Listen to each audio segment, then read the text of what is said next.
사도신경으로 우리의 신앙을 고백하겠습니다.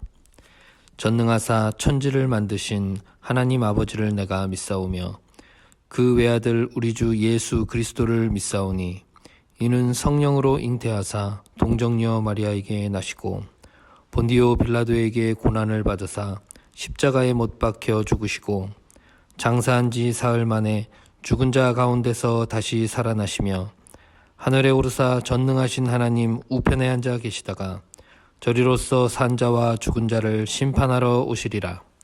성령을 믿사오며 거룩한 공회와 성도가 서로 교통하는 것과 죄를 사하여 주시는 것과 몸이 다시 사는 것과 영원히 사는 것을 믿사옵나이다.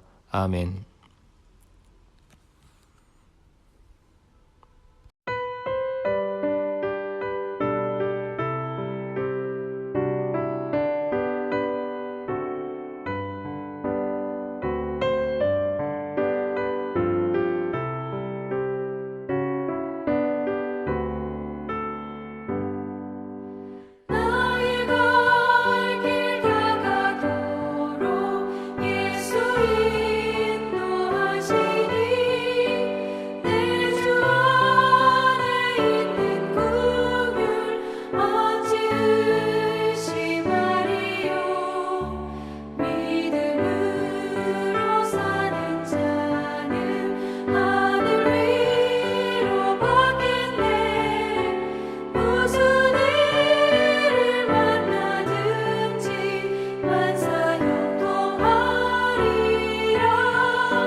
함께 나누실 말씀은 사무엘상 31장 1절에서 6절의 말씀입니다.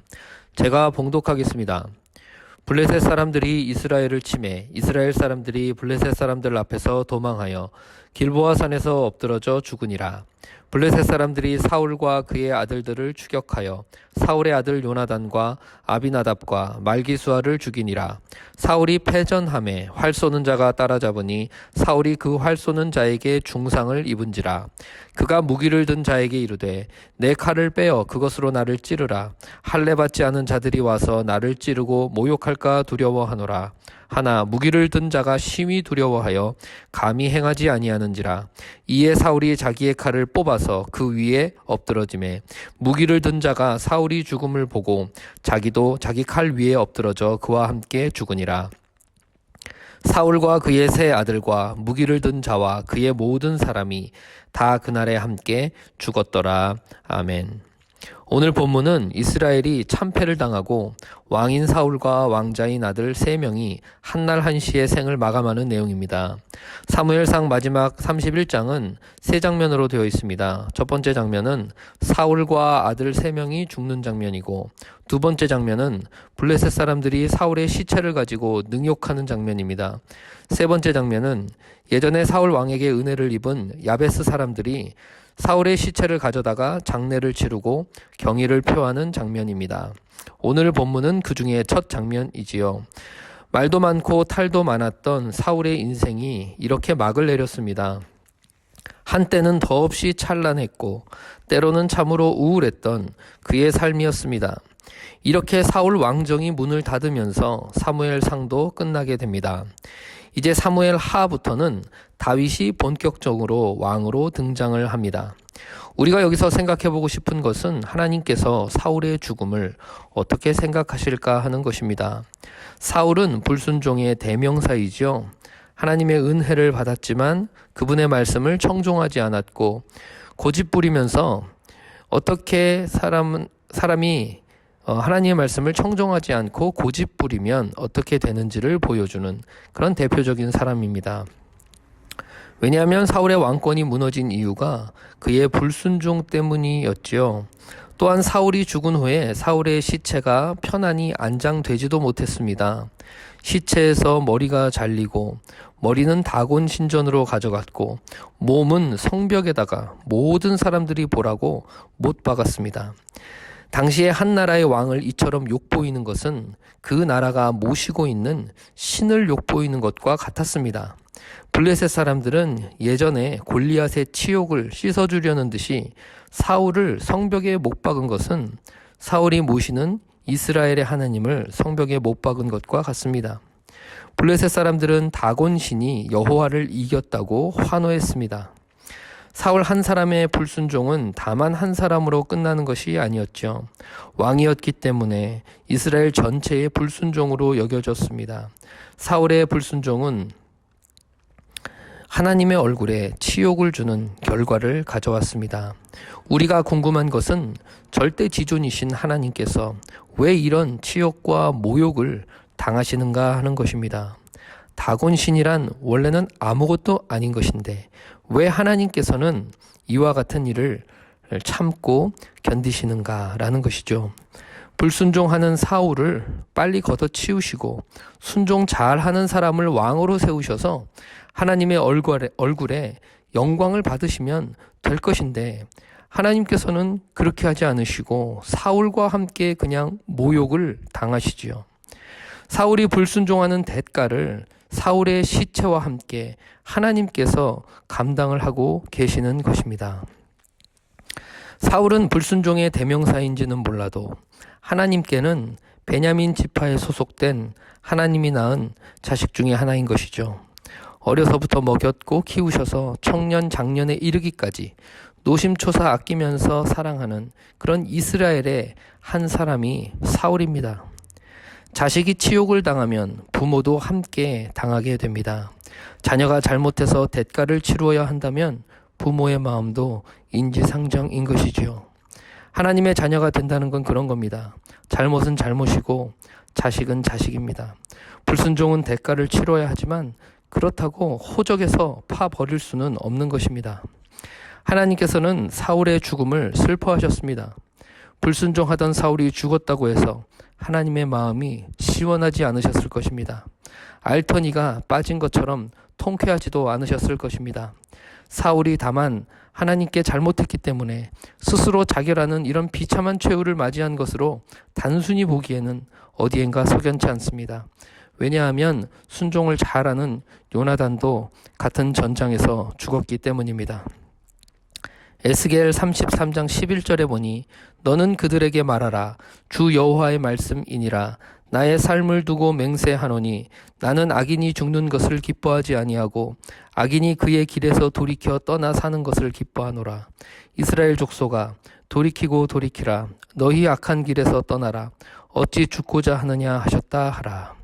하나님께서는 악인이라도 죽는 것을 기뻐하지 않으십니다. 하물며 하나님의 자녀이겠습니까? 사울과 같이 하나님의 말씀을 외면하고 고집대로 사는 것이 무슨 유익이 있겠습니까? 하나님께서는 인생이 어떻든 간 늘 기쁘게 살라고 말씀하셨습니다. 조금만 생각을 해보면 얼마든지 기쁘게 지낼 수 있는데 그 말씀을 외면하고 우울하게 지내봐야 무슨 유익이 있겠습니까? 그토록 다윗을 미워하고 쫓아다니며 괴롭혀봐야 본인만 힘든 시간을 보내는 것이지요. 하나님께서는 어떤 일이든 고마운 마음을 가지라고 하셨습니다. 우리의 몸이 조금만 아파 보아도 주위에 고마운 것 투성이라는 것을 깨닫게 됩니다. 지나가는 사람이 눈길 한번 주는 것마저 고맙게 느껴지는 때가 있는 것이죠. 길에 핀 꽃이 고맙고 청명한 하늘이 고맙게 느껴진다면 생명을 느끼는 감각이 살아난 것 아니겠습니까? 그런 하나님의 말씀을 뒤로 하고 승질내고 못마땅해 하고 불만을 터뜨리며 시간을 보내는 것이 무슨 유익이 있겠습니까? 하나님께서는 아무리 바쁘고 정신이 없어도 틈틈이 영원한 것을 생각하라고 하셨습니다. 화살처럼 빠른 인생을 지내는 동안 허무하고 낙이 없는 현실을 만나고 싶지 않다면 영원한 것에 마음을 두는 연습을 매일같이 해야 한다는 것입니다. 이 말씀을 무시하고 꿈에 부풀어서 분주하게 지내봐야 결국 무슨 현실을 만나겠습니까? 하나님께서는 성도가 기쁘게 지내기를 바라십니다. 영원한 것을 마음에 담고 현실에 충실히 살아가는 것을 원하십니다. 잘못된 것을 고치기를 기대하시고 마음속 깊이 응어리진 분노를 풀어버릴 수 있기를 기다리십니다. 하나님 말씀에 불순종해봐야 유익한 것이 없습니다. 인생의 실력을 길러서 말씀 위를 걸으려고 할 때에 기적의 손길은 우리와 함께 하시는 것입니다. 감사와 기쁨의 열매를 맺어가시는 오늘이시기를 주님의 이름으로 축원합니다. 기도하겠습니다. 비록 악인이라 할지라도 죽는 것을 기뻐하지 않으시는 하나님 아버지, 돌이켜서 참되게 살아가고자 고민하며 하나님 앞으로 오늘도 진일보할 수 있는 우리 모두가 될 수 있도록 축복하여 주시옵소서. 하나님께서 주시는 말씀 위를 걸으려고 날마다 생각하고 고민하며 그 길 위에 걸으려고 할 때에 하나님의 손길과 기적과 능력을 경험하는 우리의 삶이 되도록 주님이 함께 하시고 동행하여 주시옵소서. 모든 걸 주님께 다 의탁드리고 오늘 감사드리며 살아계신 예수님 이름으로 기도하옵나이다. 아멘. 하늘에 계신 우리 아버지여, 이름이 거룩히 여김을 받으시오며 나라가 임하시오며 뜻이 하늘에서 이루어진 것 같이 땅에서도 이루어지이다. 오늘 우리에게 일용할 양식을 주시옵고 우리가 우리에게 죄 지은 자를 사하여 준 것 같이 우리 죄를 사하여 주시옵고 우리를 시험에 들게 하지 마시옵고 다만 악에서 구하옵소서. 나라와 권세와 영광이 아버지께 영원히 있사옵나이다. 아멘.